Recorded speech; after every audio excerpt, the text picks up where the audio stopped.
1월 15일입니다. 교만과 욕망의 타협이라는 제목으로 창세기 11장 1절에서 9절 말씀 읽습니다. 처음에 세상에는 언어가 하나뿐이어서 모두가 같은 말을 썼다. 사람들이 동쪽에서 이동하여 오다가 시날 땅 한 들판에 이르러서 거기에 자리를 잡았다. 그들은 서로 말하였다. 자, 벽돌을 빚어서 단단히 구워내자. 사람들은 돌 대신 벽돌을 쓰고 흙 대신에 역청을 썼다. 그들은 또 말하였다. 자, 도시를 세우고 그 안에 탑을 쌓고서 탑 꼭대기가 하늘에 닿게 하여 우리의 이름을 날리고 온 땅 위에 흩어지지 않게 하자. 주님께서 사람들이 짓고 있는 도시와 탑을 보려고 내려오셨다. 주님께서 말씀하셨다. 보아라, 만일 사람들이 같은 말을 쓰는 한 백성으로서 이렇게 이런 일을 하기 시작하였으니 이제 그들은 하고자 하는 것은 무엇이든지 하지 못할 일이 없을 것이다. 자, 우리가 내려가서 그들이 거기에서 하는 말을 뒤섞어서 그들이 서로 알아듣지 못하게 하자. 주님께서 거기에서 그들을 온 땅으로 흩으셨다. 그래서 그들은 도시 세우는 일을 그만두었다. 주님께서 거기에서 온 세상의 말을 뒤섞으셨다고 하여 사람들은 그곳의 이름을 바벨이라고 한다.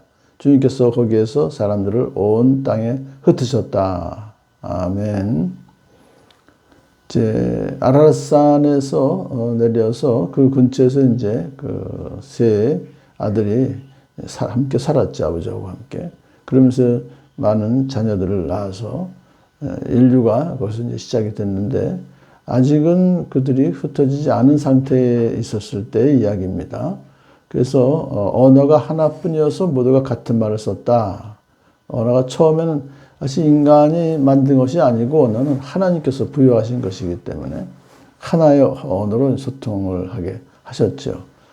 그런데 여기서 문제가 생긴 게 뭐냐면 이제 동쪽에서 이동하여 아라랏산에서 이제 시날 땅 한 들판에 이르렀다는 것은 이제 지금으로 하면 이라크고요. 그 당시로 하면 메소포타미아의 어떤 그 유프라테스 강 근처에 어느 곳으로 이제 왔다. 그렇게 볼 수 있습니다. 자리를 잡아서 이제 살게 되니까 거기서 그들이 교만해진 거예요. 야, 벽돌을 빚어서 단단히 구워내자. 라고 하면서 이게 돌 대신에 벽돌을 썼어요. 돌이 별로 그 지방이 별로 없었습니다. 돌 대신에 벽돌을 쓰고 흙 대신에 역청을 썼다. 그러니까 벽돌과 벽돌 사이를 이렇게 견고하게 지금으로 말하면 이제 어떤 좀 악교 같은 그런 것이 있어야 되는데 그들은 역청을 썼으니까 더 단단하죠. 더 비싼 재료인데. 그래가지고서는 이 정도면 우리가 저 하늘까지 탑을 쌓을 수 있겠구나 하면서 한편으로는 도시를 세우고 한편에는 탑을 쌓아요. 탑 꼭대기가 하늘에 닿게 하여 우리의 이름을 날리자. 그건 뭐냐면 자기들의 실력으로 탑을 쌓아서 하늘까지 올라갈 수 있었다. 라고 하면 얼마나 대단하겠습니까? 그러니까 인간의 교만과 욕망, 이것이 여기에 이제 명예욕, 이런 것들로 똘똘 뭉친 거죠. 또 하나는 온 땅 위에 흩어지지 않게 하자. 이건 하나님의 명령에 정면으로 거역하는 거죠.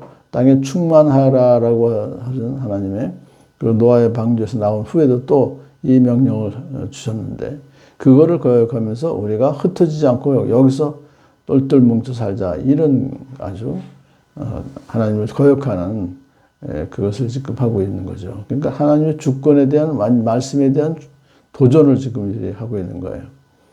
자, 그러자 이제 하나님께서 그것을 보려고 내려오셔서는 안 되겠구나. 이런 일을 시작했으니 앞으로 끝까지 이거 하겠네.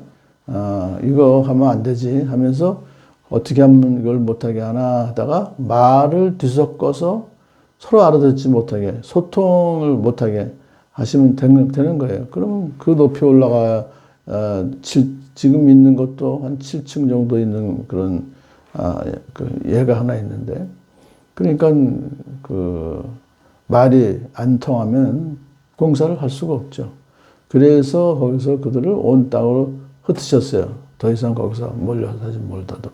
왜 몰려서 사느냐? 그런 목적이 있었기 때문에 그렇지만 도시를 세우는 목적이 그렇지만 하나님께서는 그걸 허락지 않으시고 말을 뒤섞어서 온 땅으로 흩어버리셨다. 자, 그래서 이제 그것을 말을 뒤섞었다고 하여서 바벨이라고 했다. 바벨이라는 것은 혼잡, 혼란 그런 뜻입니다. 그래서 이제 사람들이 그것을 바벨이라고 하고 주님께서 거기서 사람들을 온 땅에 흩으셨다. 원래 하나님의 뜻이 흩으시는 거니까 그것을 이제 그렇게 말을 뒤섞으심으로써 흩어지게 하시는 하나님 명령이 생육하고 번성하여 땅에 충만하라 라고 하신 그 뜻을 하나님 방법으로 이루시는 거예요. 자, 오늘날도 우리가 정말 이 언어라는 것이 서로 다 다르죠. 그런데 그것이 이렇게 말을 뒤섞었다는 것은 죄의 결과로 하나님의 이제 그 징계인데요. 서로 하나님의 뜻을 이루기 위해서는 사실은 언어가 통일되는 것이 참 필요한데, 이거를 사도행전 2장에서 성령 강림 사건을 통해서 그 방언을 하게 하셔서 언어가 통일되게 해주셨습니다.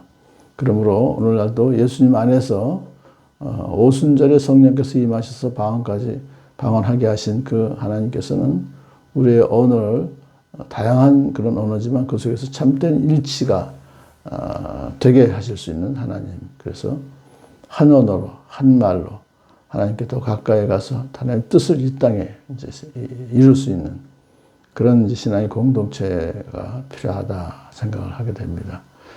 바벨을 세운 그들의 그 목적은 결국은 하나님같이 되고자 하는 교만과, 그리고 자기 이름을 날리고자 하는 그 명예욕에 똘똘 뭉친 그런 것을 하나님께서는 벌하시는 것을 다시 한번 감사하면서 온유와 겸손을 닮아 예수님처럼 살아가는 복된 하루 되기를 축복합니다.